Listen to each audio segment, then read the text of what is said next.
매일 말씀 10분 강론 연중 29주간 토요일의 말씀입니다. 루카복음 13장 1절에서 9절입니다.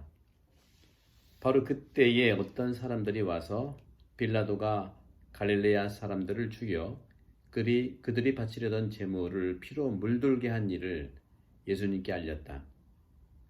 그러자 예수님께서 그들에게 이르셨다. 너희는 그 갈릴레아 사람들이 그러한 변을 당하였다고 해서 다른 모든 갈릴레아 사람보다 더 큰 죄인이라고 생각하느냐? 아니다. 내가 너희에게 말한다.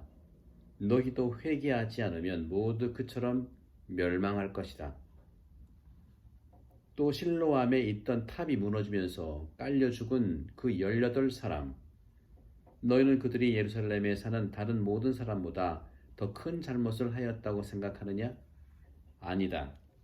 내가 너희에게 말한다. 너희도 회개하지 않으면 모두 그렇게 멸망할 것이다. 예수님께서 이러한 비유를 말씀하셨다. 어떤 사람이 자기 포도밭에 무화과 나무 한 그루를 심어 놓았다. 그리고 나중에 가서 그 나무에 열매가 달렸나 하고 찾아보았지만 하나도 찾지 못하였다. 그래서 포도 재배인에게 일렀다. 보게, 내가 3년째 와서 이 무화과 나무에 열매가 달렸나 하고 찾아보지만 하나도 찾지 못하네. 그러니 이것을 잘라버리게. 땅만 버릴 이유가 없지 않은가? 그러자 포도 재배인이 그에게 대답하였다. 주인님, 이 나무를 올해만 그냥 두시지요. 그동안에 제가 그 둘레를 파서 거름을 주겠습니다. 그러면 내년에는 열매를 맺겠지요. 그러지 않으면 잘라버리십시오. 주님의 말씀입니다. 그리스도님 참미합니다. 네, 오늘은 회개에 대한 말씀인데요.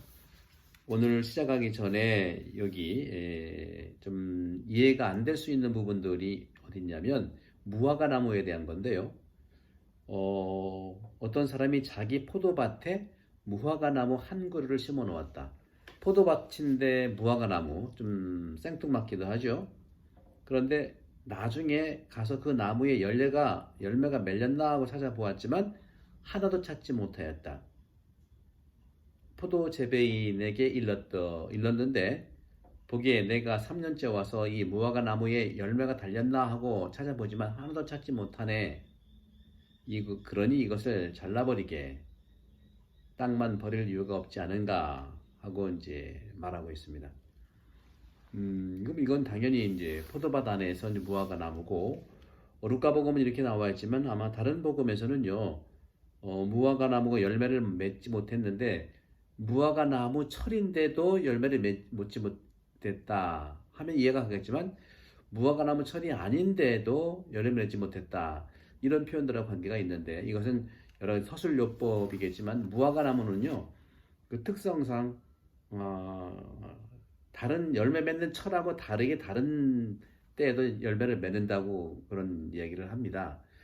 그런 점에서 이런 부분들, 그 무화과 나무에 대한 어떤 식물적인 그런 이해도 우리가 좀 있을 수 있지 않겠냐는 말씀을 드리면서, 오늘 회개에 대한 이 부분들, 오늘 루카복음 1장 13장 1장 1절부터 9절인데요. 그 중에서 너희는 그 갈릴레아 사람들이 그러한 변을 당하였다고 해서 다른 모든 갈릴레아 사람보다 더 큰 죄인이라고 생각하느냐? 그렇게 말씀하죠. 아니다 하고 얘기하죠. 그러면서 너희도 회개하지 않으면 그처럼 멸망한다 하는 말씀을 합니다. 이 죽음이라고 하는 것은요, 이 성경에서는 죄로부터 왔다고 하는 것이 정설입니다. 구약 성경에서부터 마찬가지죠. 그런데 이 바리사이들이나 율법학자들은 죽음을 죽은 자의 잘못과 죄로 원인을 돌리는 거예요. 인과인적이죠. 잘못했기 때문에 죽는다 이겁니다. 그런데 죽음은요, 반드시 인과일적인 부분만이, 자기가 지은 죄 때문에 죽는 이런 부분이 아니고 하여간 누군가의 죄 때문에 죽음이 왔다는 겁니다. 우리가 많은 사고가 나지만 말이죠. 그렇죠? 우리가 흔히들 많이 얘기하는 성수대교가 무너졌을 때 90년대 언제입니까? 그죠? 93년도인가요? 그리고 그 삼풍백화점이 무너졌을 때, 거기에 무너졌을 때 그런 정말 안타까운 사건으로 세상을 떠난 분들이 죄가 많아서 우리보다 돌아가셨겠어요? 안 그렇습니다. 하지만 누군가의 죄 때문에 돌아가신 거예요. 예를 들어서 성수대교를 잘 지어야 되는데 철근을 빼먹은 뭐 누굴 수 있겠죠. 건축업자와 누구랑 결탁했는지 모르겠지만 그 철근이 예를 들어 10개 들어가야 되는데 8개 넣고 3개 빼먹은 그 사람의 그 죄, 횡령죄 때문에 사람이 죽었다는 겁니다. 자기 죄 때문에 자기가 죽는다고 하는 것은 뭐 그럴 수도 있다고 볼 수 있지만 성경의 그런 그 정설은 여하간 인간의 죄 때문에 죽음이 왔다는 거예요.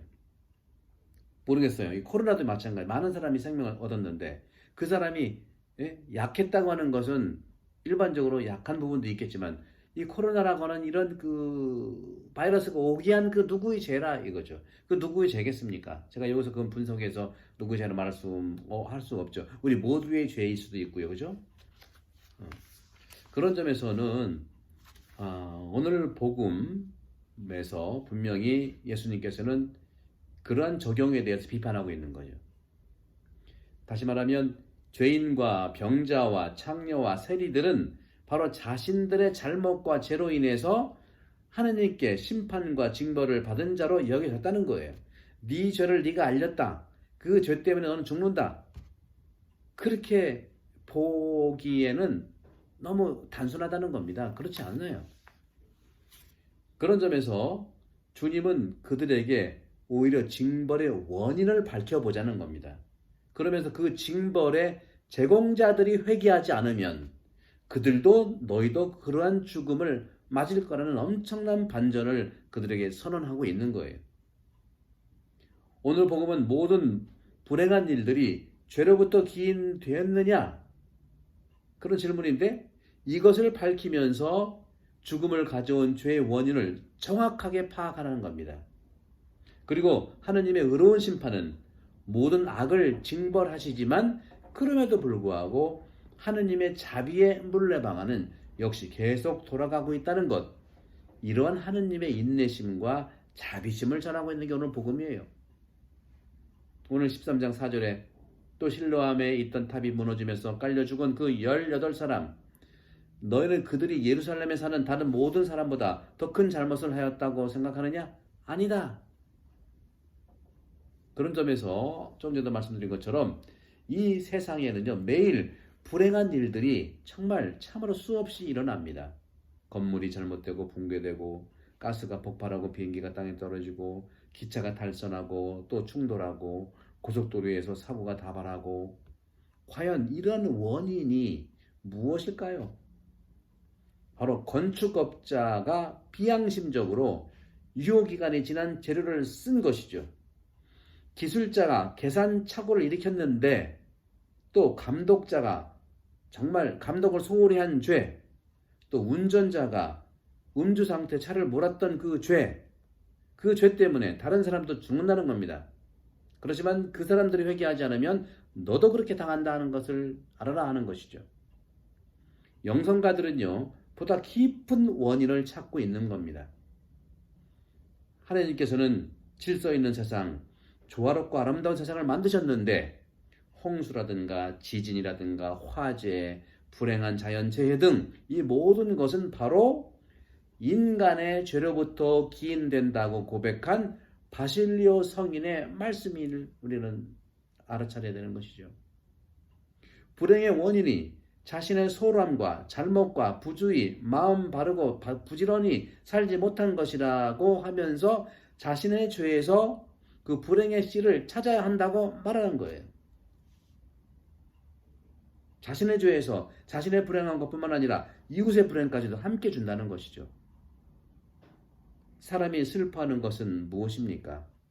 억울하고 어처구니 없는 이해할 수 없는 일이 발생했을 때 아닙니까? 그럴 때 사고 당한 자의 직접적인 죄는 아니더라도 그 누군가의 잘못, 죄로 죽음과 불행한 일이 온 것입니다. 악은 사람들에게 악한 짓을 하려고 항상 기회를 엿보고 있어요. 이러한 악을 거슬러 싸우면서도 나의 죄 때문에 세상에 벌받지 않기를 바라는 자들이 과연 얼마나 있겠습니까? 악은 스스로 집합하고 모으고 연대하는 힘을 가지고 있어요. 요새 며칠 전에 계속 포도원 비유에서도 있잖아요. 그죠? 종들을 죽이고 아들을 죽이는 그 소작인들, 그 죽이고 함부로 하는 데는 연대를 잘해요. 그렇게 선의 연대가 필요합니다. 선의 연대. 악은 저절로 연대를 하지만 선은 서로 연대를 안 하려는 그런 경향이 있어요. 나 혼자 나만 잘 살면 되지. 이게 바로 영적 연대성이에요. 교황님이 항상 이야기하는 그런 겁니다. 영적 연대성. 그렇다면 우리는 무엇으로 악에 대항해서 연대를 해야 할까요? 바로 사랑의 연대입니다. 믿는 이들의 사랑의 연대. 이제 그 사랑을 더욱 진실히 깨끗하게 잘하고 더 잘 배우도록 초대받았고 이것이 회개예요. 회개. 13장 5절에 너희도 회개하지 않으면 모두 그렇게 멸망할 것이다 하고 말씀하시는 것이죠. 그러한 죄들. 이렇게 죽음이 인간의 죄로부터 왔다는 구약의 고백은 분명히 바른 판단입니다. 그럼에도 불구하고 오늘 복음은 하느님께서 당신 징벌을 유보하시면서 그 인내심과 자비심을 가지고 계신 거예요. 너희도 회개하지 않으면 모두 그렇게 멸망할 것이다 하신 그 말씀을 깊이 마음에 새겨야 할 것입니다. 이것은 공포의 선언이 아니라 회개하라는 희망의 선언이다 하는 거죠. 그러므로 잘못을 지은 죄인들도 결국 하느님의 사랑을 받는 자로 태어날 수 있어요. 회개하면 됩니다. 그 책임자들의 회개, 감독 소홀한 사람들의 회개, 정말 부정을 일으켰던 사람들의 회개, 자기 욕심 때문에 솔직하지 못하고 건축 재료를 빼먹어서 사람들을 이렇게 아프게 한 그 죄의 회개, 모든 악을 끊어버리고 보석과 회개로 인간은 회복될 수 있다. 완전히 하나님 안에서 다시 살아날 수가 있습니다. 바로 죄인도 성인이 될 수 있는 기적, 이것이 가능한 것은 하느님의 자비 때문입니다. 사랑 때문이죠. 바로 이 회개, 따라서 회개하면 모두 구원된다는 희망을 제시하고 있는 것이 오늘 복음의 말씀입니다. 낙태도 마찬가지예요. 여성들의 인권 당연히 존중받아야 돼요. 정말 여성들의 그러한 자기 보호, 당연히 보호받아야 돼요. 하지만 태아의 보호는 누가 할 겁니까? 태아는 어쩌면 더 약한 존재예요. 이미 생명이 꿈틀거려서 엄마 뱃속에서 움직이고 있어요. 교회도 역시 마찬가지예요. 저도 마찬가지입니다. 낙태만 하지 말라고 이렇게 주장하는 것이 아니라 정말 그렇게 임신한 사람들을 잘 도울 수 있는 구조적인 시스템을 우리가 좀 도와줘야 되지 않겠는가. 도네이션을 우리가 해도 정말 그런 분야에 미혼모의 집이라든가 정말 이런 어려운 일로 있는 사람들에 대해서 도움을 줘야 되는 것이 이 교회의 역할이고 예수님께서 말씀하시는 회개의 삶이지 않겠는가. 함께 기도하면서 그렇게 우리 교회도 회개할 수 있도록 함께 주님의 축복을 구합니다. 성부와 성자와 성령께서는 우리 모두에 항복합니다. 감사합니다.